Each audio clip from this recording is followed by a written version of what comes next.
Vamos ao livro de Jó. Voltamos, estamos na terceira mensagem. Lembra que nós temos ainda um caminho longo. Serão 9 reflexões em cima do livro de Jó. Então, estamos só começando.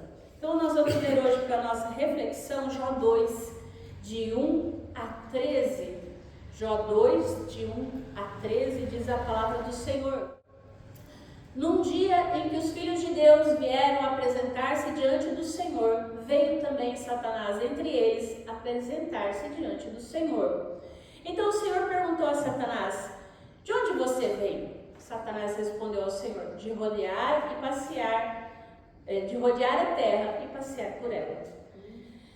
E o Senhor disse a Satanás: você reparou no meu servo Jó?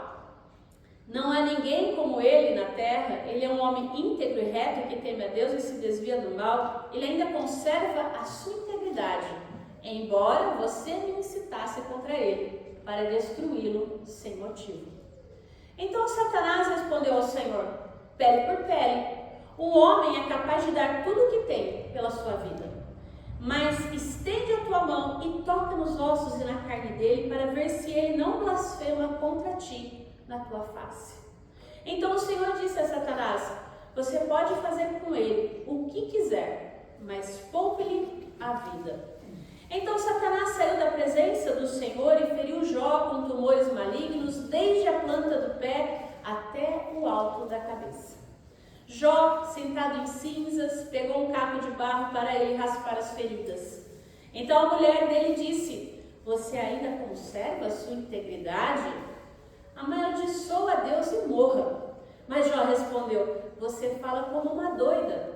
Temos recebido de Deus o bem, por que não receberíamos também o mal? Em tudo isso Jó não pecou com seus lábios. Quando 3 amigos de Jó ouviram que todo este mal havia caído sobre ele, vieram cada um do seu lugar. Elifaz, o temanita, Bildade, o suíta, e Zofar, o naamatita. Tinham combinado juntos condoer-se dele e consolá-lo.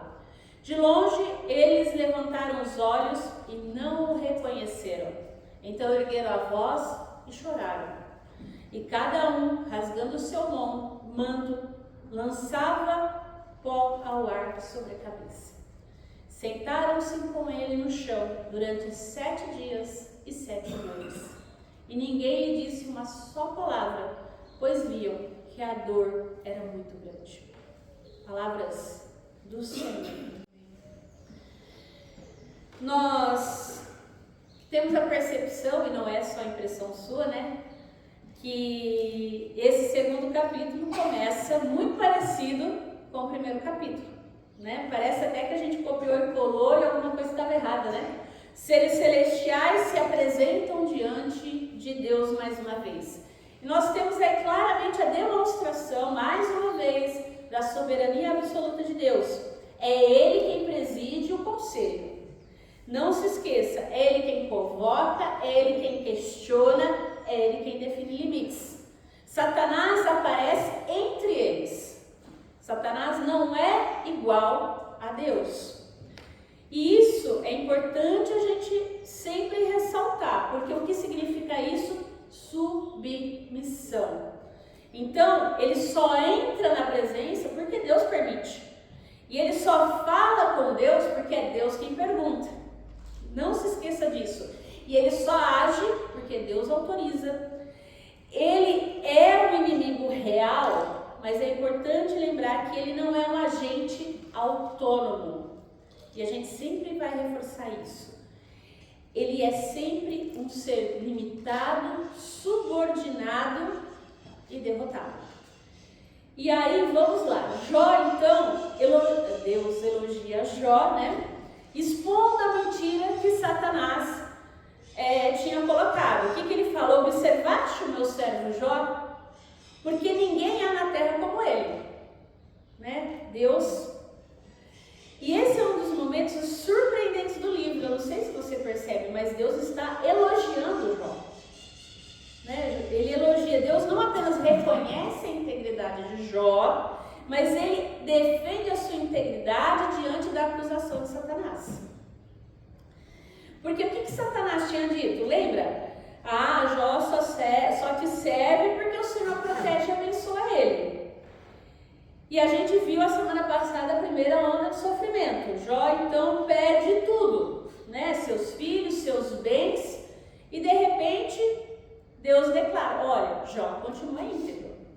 Ou seja, Satanás estava errado. E nesse sentido, o que ele quer pontuar? Que a fé de Jó não era interesseira, como Satanás havia acusado que seria. Ao contrário, ele quer dizer que a fé de Jó não era condicional. Porque se fosse condicional, dadas as devidas circunstâncias, teria ruído. Então, a fé de Jó era real, era verdadeira, né? Então, Deus reconhece que Jó sofre sem motivo.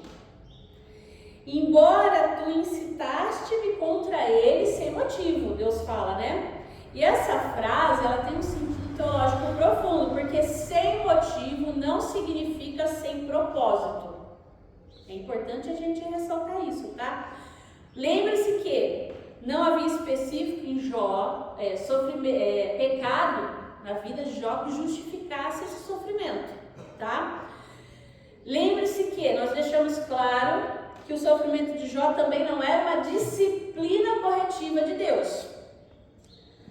Jó não estava colhendo a sua maldade, né? Então, o sofrimento não era consequência da sua moral.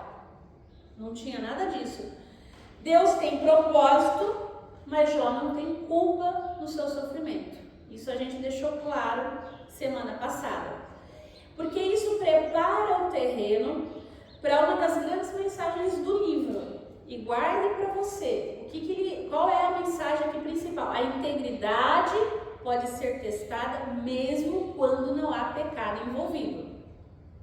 Certo? Lembre-se que eu vou bater de novo na mesma tecla de quando a gente estudou Tiago lá atrás.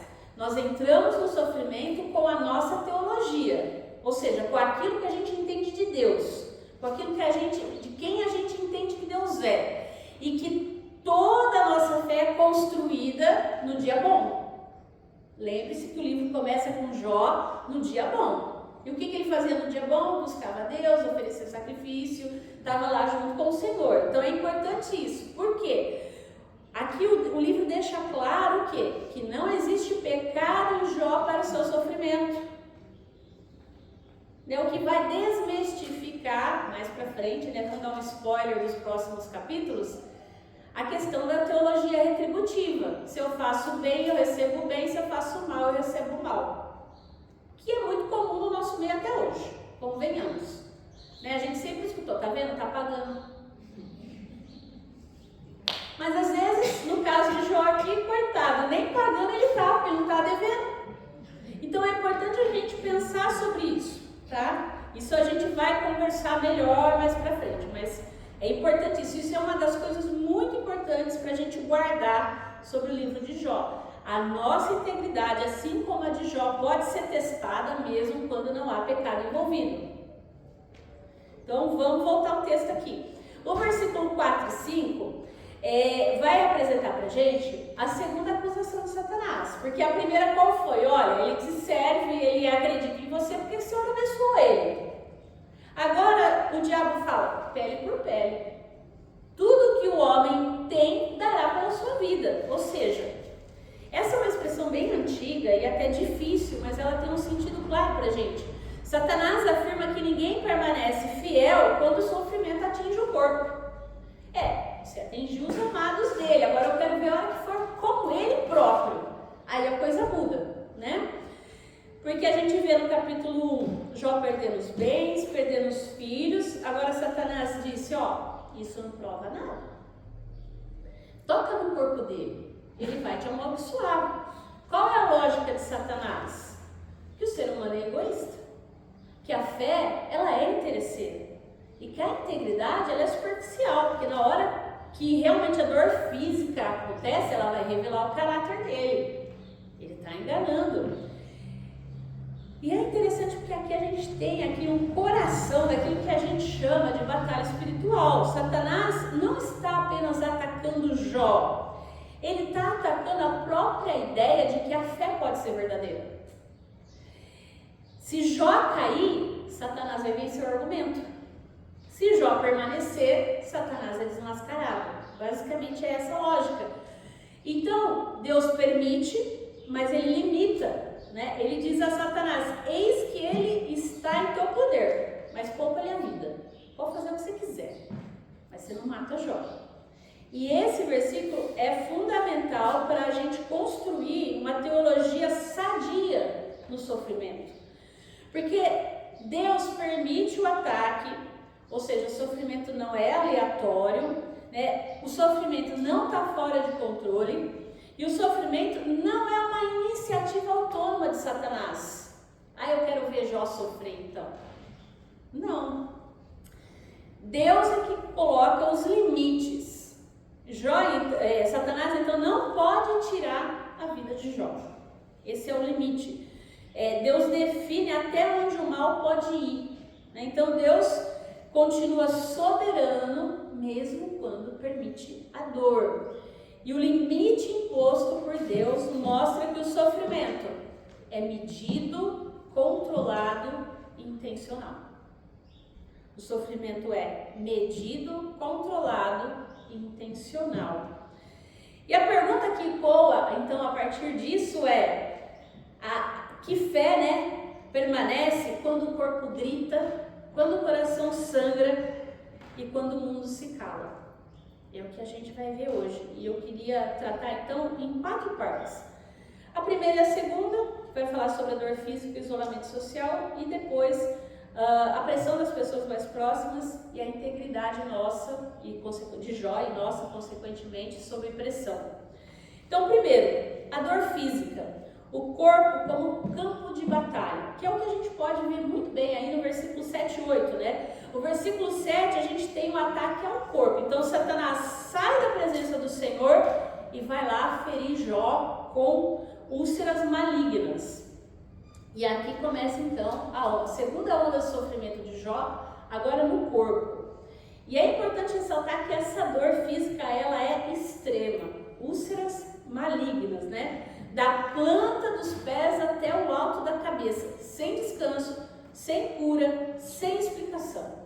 Não tem uma parte do corpo dele que é poupada. Então agora a gente está diante de uma fé que será testada num nível assim íntimo e extremamente vulnerável. E é importante a gente pensar e trazer alguns conceitos para a nossa reflexão. Nós, como reformados, entendemos que o sofrimento físico é consequência da queda. Está lá, Gênesis 3, da queda do ser humano, da nossa rebeldia. Mas não é um sinal automático do abandono de Deus. Não é porque Jó está sofrendo que Deus o abandonou. Mas é consequência do pecado original, do nosso ser pecaminoso, da queda, desse mundo quebrado em que nós vivemos. Então, Deus, mesmo quando Ele permite a dor, Ele nunca perde o controle sobre ela. E Ele nunca usa ela sem propósito. E talvez fique a pergunta, né? O que a dor física revela sobre a nossa fé? Ela revela a nossa fragilidade. E ela nos lembra que nós não somos autossuficientes. Ela nos força a depender da graça de Deus. E quando eu falo graça, é das outras pessoas mesmo. Porque a gente tem aquela coisa, o ímpeto da autossuficiência. Eu dou conta. Né? A gente está lá doente e quer se levar para o banheiro e no meio do caminho você cai. Geralmente é assim.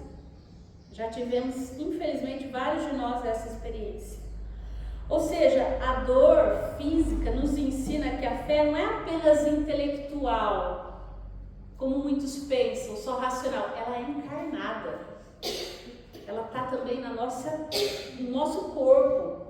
Quando falar aqui que Jó, ele fica sentado nas cinzas, se raspando com um caco, é a imagem de alguém cuja dor ultrapassou qualquer limite humano. Porque não tem nada que passe a sua dor.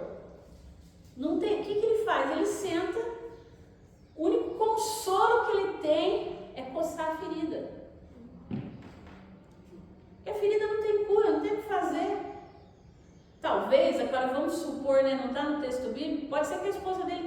passar lá uma erva, algum remédio, alguma coisa, mas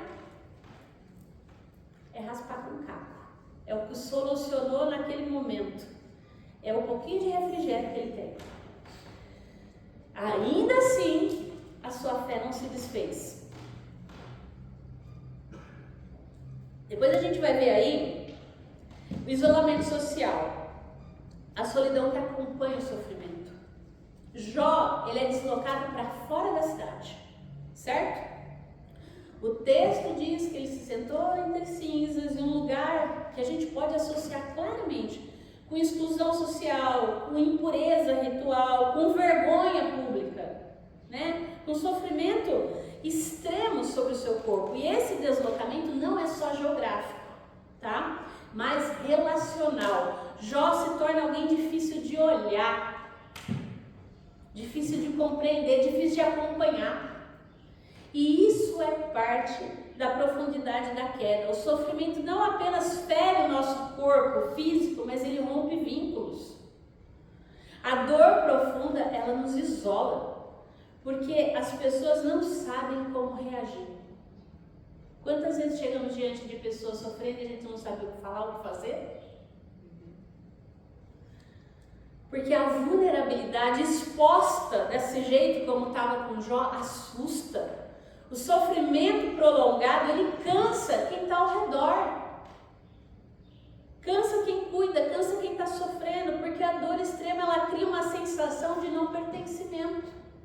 Porque o mundo está acontecendo, mas quem está sofrendo não consegue acompanhar o mundo acontecendo. Jó não apenas sofre, ele sofre sozinho.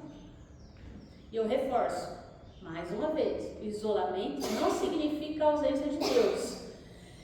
E aí a gente vai ver que então chegam os amigos e fazem o quê? Ficam em silêncio por 7 dias. E esse silêncio, ele é ambíguo. Por quê? Porque pode ser empatia, mas também pode ser incapacidade. Sabe quando você não tem o que falar? Calvino, comentando esse texto, ele diz que quando os homens se calam, Deus continua falando por meio da sua palavra e sua presença invisível, né? O silêncio humano não é o silêncio divino. Os seus amigos choram, rasgam as vestes, se lançam, né, sobre o pó com as suas cabeças. E esses gestos são todos sinais de luto, de identificação com o sofrimento, de reconhecimento que a situação de Jó é grave. Que coisa tá feia mesmo. E eles não chegam com respostas no primeiro momento. Eles não chegam com explicações. Eles chegam com dor compartilhada. E até aqui, os amigos de Jó fazem o que é correto. Eles sofrem com Jó, antes de falar com Jó. E é importante uma coisa. Verso 12 diz que os amigos de Jó não o reconhecem. Levantando os olhos de longe, não o reconheceram. A dor de Jó, o seu sofrimento deformou tanto a sua aparência que parece mudá-lo. Eles não o reconhecem. A sua identidade visual se perde no sofrimento. E não é só impressão. O sofrimento faz isso com a gente. Muda quem a gente é. Retira a nossa humanidade. E às vezes a gente que está ali vivenciando o sofrimento não tem essa percepção, mas quando chega alguém de fora, olha e fala, nossa, como a pessoa emagreceu, como ela está diferente, como ela está mais triste, como é que está pesado o clima. Porque quem está ali sofrendo às vezes não percebe isso, mas quem chega de fora, isso é muito claro. Então, a nossa humanidade, ela fica tão encoberta pela dor que a gente fica irreconhecível. E eu queria lembrar, trazer aqui um pouquinho daquilo que a gente falou na semana passada sobre a tipologia de Cristo, lembrando que Jó é um tipo de Cristo, né? Então a gente vê que isso aqui é um eco da desfiguração causada pelo sofrimento humano. E nesse sentido, é uma antecipação, uma linguagem profética do servo sofredor, que seria desfigurado mais que qualquer outro homem, né? Então, o isolamento aqui profundo de Jó nos remete também ao desfigurar de Cristo. E é importante pensar que o isolamento se aprofunda porque Jó não é mais visto como antes. A sua dor torna ele irreconhecível. Ele perde até a familiaridade dos relacionamentos. A dor faz isso com a gente. A dor fez isso com Jó. Terceiro, a gente vai ver a pressão das pessoas mais próximas. É a dor que vem de dentro de casa, né? E aqui vamos olhar para a mulher de Jó. Ela diz: ainda conserva sua integridade? Amaldiçoa Deus e morre. E esse versículo é um terremoto emocional, porque ele revela que o sofrimento de Jó não é só físico, é social, é relacional. Está vindo de dentro de casa, do lugar onde ele deveria encontrar o quê? Apoio. E aí vamos destrinchar isso aqui com cuidado, porque eu queria aqui pensar com você que a mulher de Jó também é vítima de sofrimento. Para pensar, a gente não pode ler a mulher de Jó como uma vilã. Quero redimir aqui a mulher de Jó hoje. Pense comigo, ela perdeu 10 filhos, ela perdeu a sua segurança, ela perdeu a sua estabilidade, ela perdeu a sua identidade social, ela perdeu o seu futuro. O marido quase morrendo, que é, né, a mulher naquela época, lembre-se, ela dependia dos filhos ou do marido para ter futuro. Ela está traumatizada, no mínimo essa palavra que a gente pode usar aqui. Se coloca no lugar dela. Então, a sua fala nasce do desespero, não da maldade. Ela não está tentando destruir Jó. O que ela está fazendo? Ela está tentando encarar o sofrimento porque ela não vê saída ali. Ela é a voz humana do desespero. Vamos acabar com tudo. Então ela questiona Jó: você ainda conserva a sua integridade? E essa pergunta aqui é carregada de dor, de incredulidade. Porque para ela, a integridade de Jó não faz sentido diante de tanto sofrimento. Jó é íntegro, mas está sofrendo. Jó é justo, mas está destruído. Como é que funciona isso? Que lógica que é essa? E aí você percebe por trás disso a que a gente chama de teologia retributiva? Se meu marido está fazendo tudo que é certo e recebeu isso, imagina se ele fizesse tudo errado. Essa é a lógica que a gente carrega ainda hoje, muitas vezes. Jó teme a Deus, mas perde tudo. E a lógica humana é que ela não consegue conciliar tudo isso com o sofrimento extremo. Nós temos aqui uma das tensões centrais da fé, porque a integridade não garante ausência de dor. Eu posso ser um bom cristão a vida toda, mas isso não vai garantir que eu não vou ter dor, que eu não vou passar pelo sofrimento, que eu não vou ter dificuldade. Mas venderam isso pra gente. O cristão passa pela prova dando glória a Deus, amém, mas ele vai passar pela prova. A gente não pode esquecer disso. O que Jesus diz pra gente? Tem bom ânimo, eu venci o mundo, você vai vencer. Mas a gente está passando pelo mundo, e o mundo jaz no maligno. Então, a esposa de Jó expressa a crise de muito crente que a gente tem aí hoje. Se Deus é bom, por que isso está acontecendo? Que bondade é essa? E aí, o que ela fala? Qual é a lógica dela? Amaldiçoa Deus. E ela é chocante, essa frase aqui, porque ela não está incentivando a blasfêmia de Jó por rebeldia. Ela está incentivando que Jó blasfeme por desespero. Para ela, Deus permitiu o sofrimento demais já. Já deu. Deus não interveio até agora. Então esse Deus parece injusto.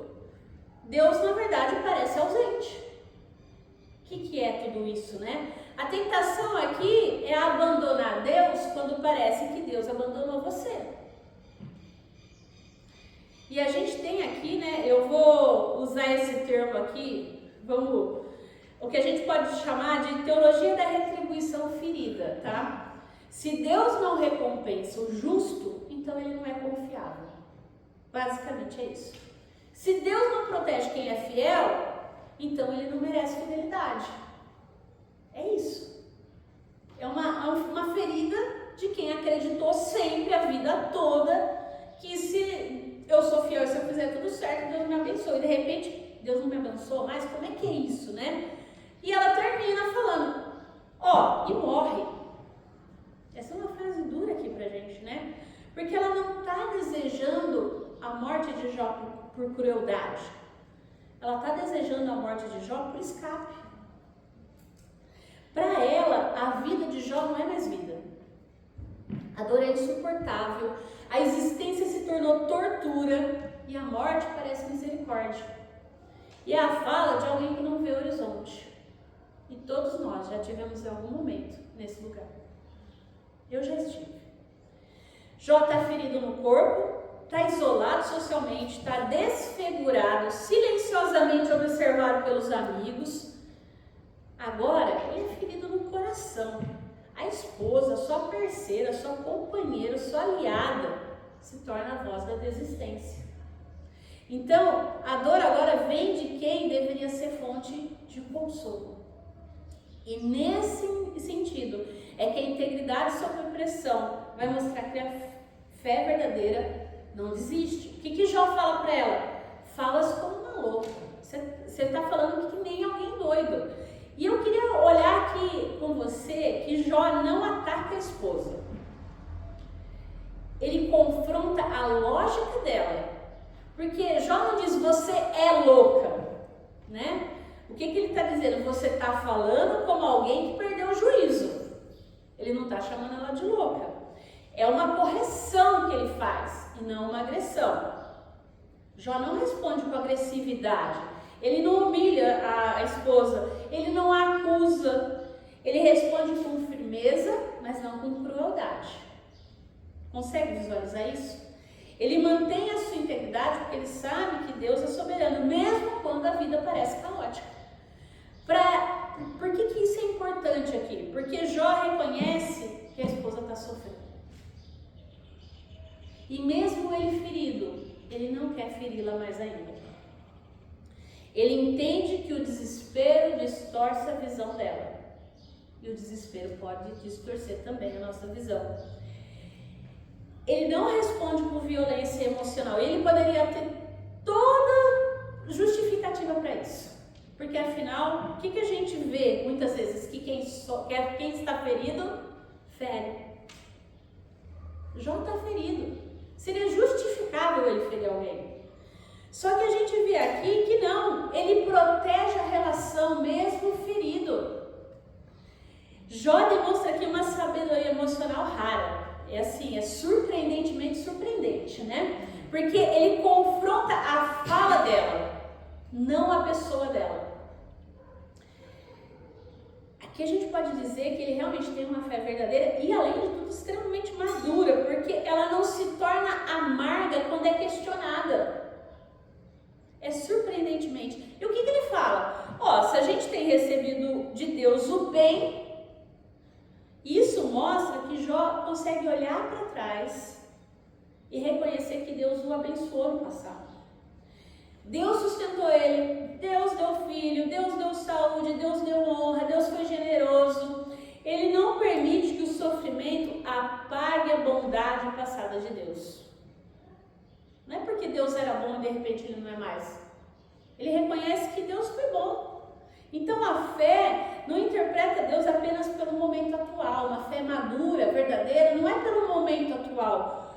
É uma fé que olha para trás e que lembra o caráter de Deus ao longo de toda uma existência, de toda uma vida. Jó se apoia o quê? Na memória que ele tem da graça de Deus, para suportar o quê? O peso da dor do momento.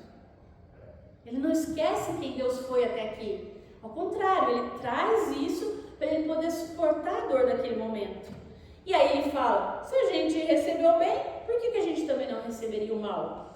E essa frase aqui é a mais difícil, porque Jó não está dizendo, é importante, o que Jó não diz aqui, que Deus é autor do mal, ele não diz que Deus é injusto, ele não diz que Deus é cruel, ele não diz que Deus é indiferente.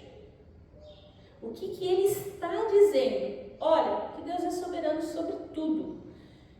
Se Deus me deu o que era bom e agora Ele está permitindo o sofrimento, deve ter algum motivo. Eu não sei, mas Deus continua sendo Deus. Deus não é apenas o Deus dos dias bons. Deus continua sendo Deus nesse momento que eu estou sofrendo. É isso que Jó está falando. Então, é importante a gente pensar que a integridade, então, não depende da circunstância. Jó não entende o sofrimento. Ele não entende. Mas ele confia no caráter de Deus durante o sofrimento. Se ele foi bom no passado, ele vai continuar sendo bom agora. Não é porque eu estou sofrendo que Deus agora é mau. Ou porque Ele me deu o mal. E o que o texto vai falar? Que em tudo isso Jó não pecou com os seus lábios. O que significa isso? Jó não blasfemou. Jó não amaldiçoou. Jó não acusou Deus. Jó não se entregou ao desespero de todo, principalmente da sua esposa.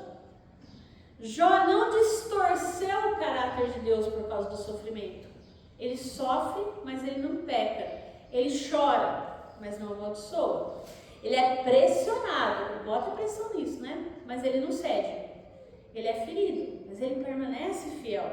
E a gente tem aqui o que a gente chama, na nossa caminhada de fé, de perseverança dos santos. É um perseverar. Então, a fé verdadeira, uma fé madura, ela pode ser abalada. Ela pode ser abalada. Ninguém está falando aqui que ela não pode. Mas ela não é destruída. Muito pelo contrário, ela é amadurecida no sofrimento. E eu queria seguir com você para a nossa conclusão, porque onde a gente vê Cristo nisso tudo, né, quando o coração e o corpo clamam, já que a gente tem aqui uma leitura desse segundo sofrimento de Jó, e tendo a perspectiva que a gente já falou sobre tendo Cristo como Jó maior, a gente vai ver que Jó sofreu inocentemente. E a gente sabe que Cristo então sofreu perfeitamente inocente. Muito mais que Jó. Jó aqui é ferido no corpo. Cristo é ferido no corpo e na alma. Jó foi isolado. E a gente não pode esquecer que Cristo foi abandonado até pelos seus discípulos. Jó foi pressionado pelas pessoas mais íntimas. E Cristo também foi traído por um amigo e negado por outro. Né? Então Jó sentou-se nas cinzas e Cristo foi pendurado na cruz. E a partir dessa realidade eu queria pensar com você em algumas aplicações para a nossa vida. Quando o nosso corpo, quando o nosso coração estiver de frente ao sofrimento. Primeiro, Cristo é a resposta ao clamor do corpo. Ele assume um corpo humano e sofre uma dor real. Ele conhece a dor física, como a gente conhece. E Ele é capaz de curar, de sustentar e ressuscitar corpos quebrados. Por isso a gente pode abraçar a nossa fé diante do sofrimento, porque Ele é a resposta ao nosso clamor. Depois, segundo, Cristo é a resposta ao clamor do nosso coração. Porque no sofrimento, a gente encontra angústia, a gente encontra tristeza, a gente encontra o abandono. Porque tem gente que não consegue caminhar com a gente. Ah, mas aqueles parentes nessa hora sumiram mesmo. Os amigos vão sumir. Tem gente que só vai chegar no dia da festa mesmo. Por tudo isso que a gente já falou até aqui. E é importante a gente lembrar que Cristo, Ele sabe o que é chorar sozinho. Chorar sangue, inclusive. E que Ele consegue consolar corações feridos. Então, quando a dor foi difícil, ela foi quase que insuportável, clame ao Senhor Jesus. Terceiro, Cristo é a resposta ao nosso isolamento. Porque Ele foi excluído para quê? Para nos incluir no povo de Deus, no reino de Deus. Ele foi abandonado para que a gente não seja abandonado. Meu Deus, por que me abandonaste? Ele toma nosso pecado, Ele é abandonado na cruz, para que a gente não fosse abandonado eternamente. A gente não pode se esquecer disso.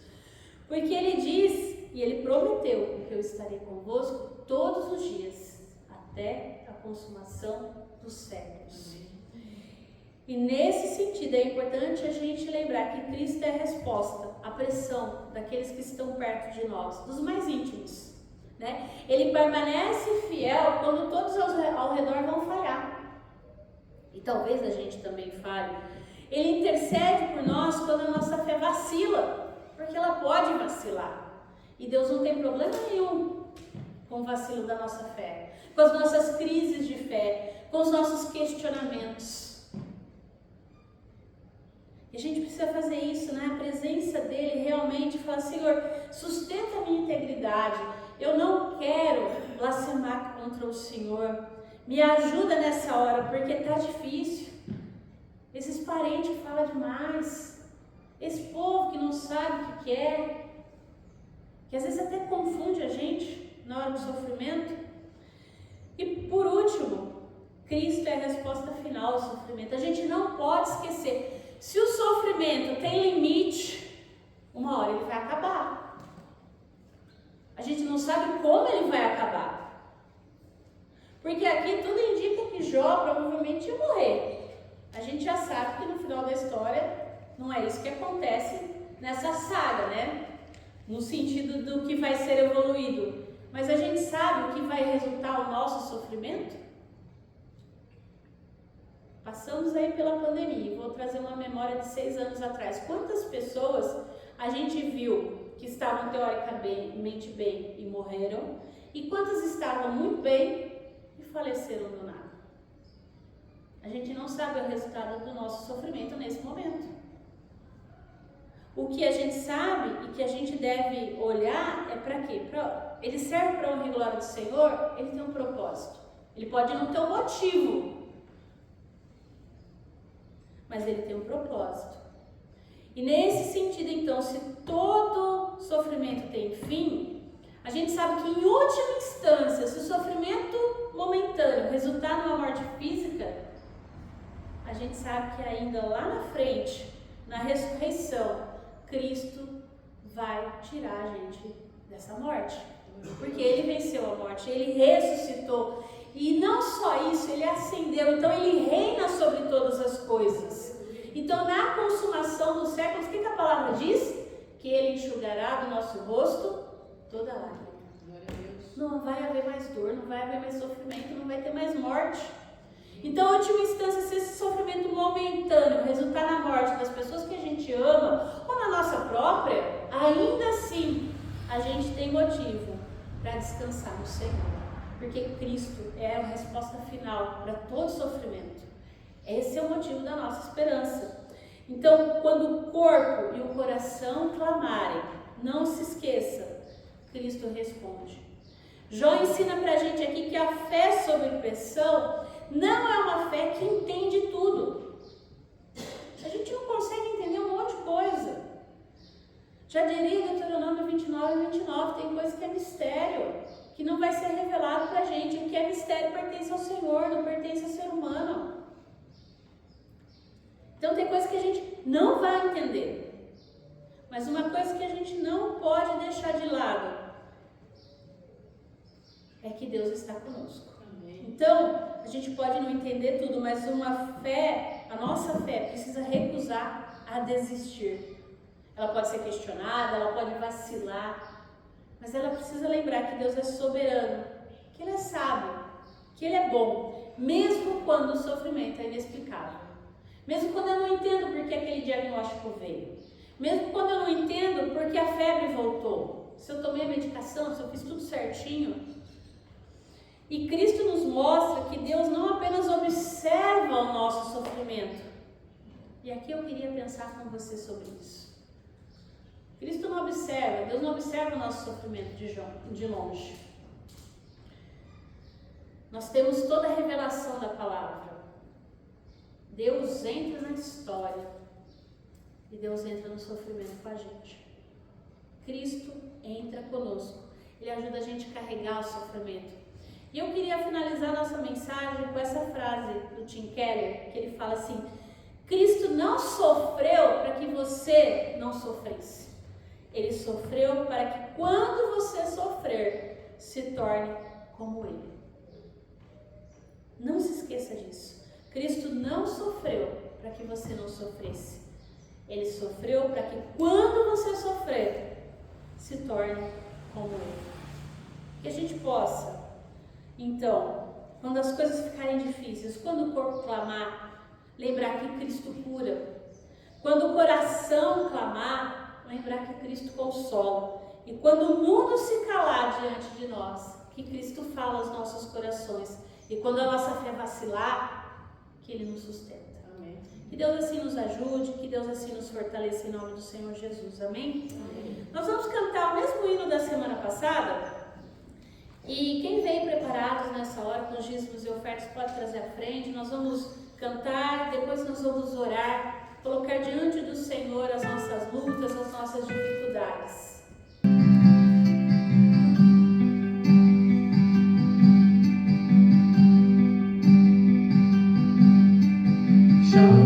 Como pode ainda adorar se não tem motivos para cantar? Abandona esse Deus e morre. Mas não adoro pelo que Ele faz, nem mesmo por bens materiais. Eu adoro pelo que Ele é, eu sou dele, tudo é dele. Você não tem motivos, perdeu seus bens, seus filhos, seus amigos. O que você vai fazer? Eu vou adorar, simplesmente adorar. Eu vou adorar.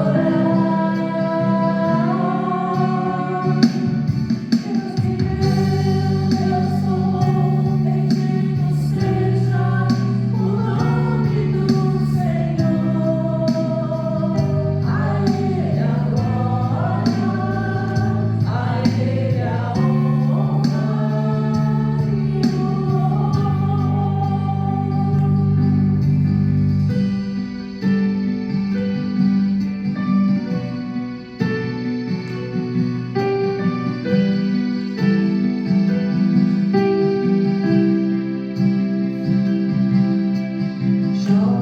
Como pode ainda adorar se não tem motivos para cantar? Abandona esse Deus que morre. Mas não adoro pelo que Ele faz, nem menos por bens materiais. Eu adoro pelo que Ele é, eu sou dele, tudo é dele. Você não tem motivos, perdeu seus bens, seus filhos, seus amigos. O que você vai fazer? Eu vou adorar, simplesmente adorar. Eu vou adorar.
louvar, bendizer e adorar, Senhor.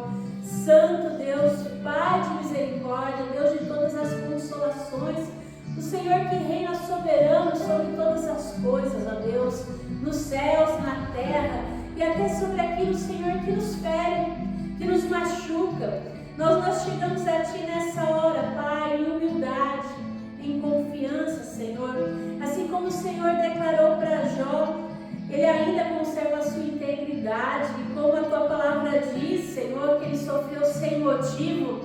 Nós reconhecemos, ó Pai, que muitas vezes nós caminhamos por dores que nós não entendemos, por aflições que nós não sabemos explicar, Senhor, por noites que parecem longas demais, Senhor. Senhor, quando o nosso corpo clamar, que nós possamos lembrar que o Senhor coloca limites no sofrimento. Que quando as coisas ficarem difíceis, ó Deus, que nós possamos lembrar que nada escapa do Teu controle, Senhor. Que nenhuma dor é aleatória, que nenhum ataque é ilimitado, Senhor. Pai, em nome de Jesus, quando o nosso coração clamar, que nós possamos lembrar que Cristo, o nosso Jó maior, conhece essa dor que nós sentimos, que Ele conhece abandono, que Ele conhece pressão da família, dos amigos, que Ele conhece o que é o silêncio, o que é a dor do silêncio, que Ele foi ferido no corpo, que Ele foi isolado na alma, Senhor, e que ainda assim Ele permaneceu fiel para que nós, ó Deus, pudéssemos estar aqui hoje. Senhor, quando as vozes se levantarem contra nós, assim como a voz de desespero da mulher de Jó, Senhor, que o Senhor nos guarde, Pai, de interpretar isso como verdade nas nossas vidas, Senhor. Dá-nos, Pai, a graça de responder como Jó, de saber que o Senhor é soberano, se o Senhor deu bem, aquilo que a gente recebe como sofrimento, que não é nem perto daquilo que o Senhor, Pai, tem para nós, porque o Senhor está conosco, que nós possamos lembrar que o Senhor caminha conosco no dia mau, na adversidade, naquele dia de trabalho difícil, naquele dia, Senhor, que parece que o mundo vai cair sobre a nossa cabeça diante de um diagnóstico difícil, sobre as incertezas, ó Pai, dos exames que a gente vai fazer, sobre as incertezas dessa vida. Ensina-nos, Deus, a lembrar que a Tua bondade passada continua presente, para que ela seja um escudo na adversidade, Senhor. Ensina-nos a confiar no Teu caráter, um Deus de amor, que deu o Seu próprio Filho para nos dar salvação eterna. Não nos deixe, Senhor Deus, sermos levados pelas vozes do desespero, Senhor. Continua sustentando a nossa integridade, Senhor, quando as nossas forças acabarem, Pai, em nome de Jesus. E é nesse sentido que nós clamamos, ó Deus, para aqueles que têm enfrentado problemas de saúde, Pai. Clamamos pela vida do Seu Antônio, clamamos pela vida da Dora, da Fátima, ó Deus. Pedimos, Senhor, para aqueles que na última quinta-feira apresentaram os seus pedidos, ó Deus, que está registrado ali no caderninho, de cada um que aqui nessa manhã, Senhor, tem enfrentado dificuldades em relacionamento, no trabalho, na família, com o seu cônjuge, ó Deus. Para aqueles que têm enfrentado, Senhor, as dúvidas da fé, fortalece-nos, ó Deus, para que possamos sair íntegros desse sofrimento. E pedimos também, Senhor, consolo para a Miriam, Senhor, que o Senhor sustente e fortaleça ela nesse momento de perda, de dor, a sua família, ó Deus, seja com ela. Nós louvamos a Ti, Senhor, porque o Senhor nos permitiu caminhar com ela, com o Roberto, nesse momento de dificuldade.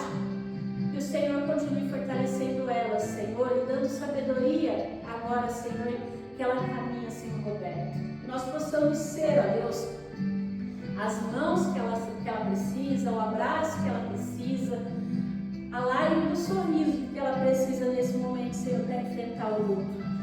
Pai, nós louvamos a Ti nessa manhã, porque o Senhor é a resposta ao nosso clamor. Quando as coisas ficarem difíceis, ó Deus, que a gente não se esqueça disso, que o Senhor acolhe, que o Senhor nos fortalece, que o Senhor está conosco todos os dias até a consumação dos séculos, ó Deus.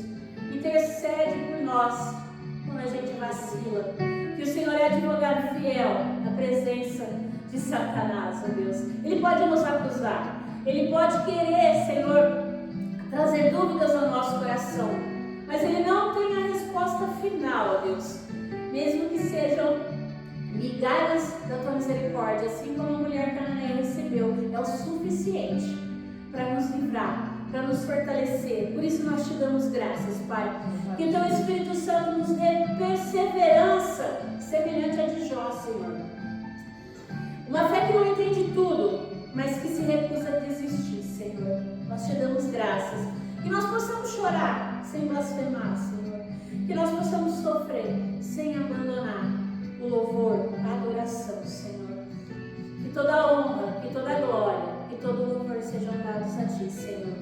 Nós louvamos a Ti quando a gente não tiver força, que a gente possa encontrar em Cristo Jesus firmeza, sustento, e que nós possamos seguir, Senhor, guardados pela Sua poderosa mão.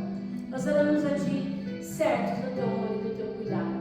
E aquilo que nós não expressamos com palavras, mas que o Senhor conhece de cada coração aqui presente, nós entregamos a Ti, através da oração que o Seu Filho Jesus nos ensinou, dizendo juntos: Pai nosso, que estais nos céus, santificado seja o Teu nome, venha o Teu reino, seja feita a Tua vontade, assim na terra como nos céus.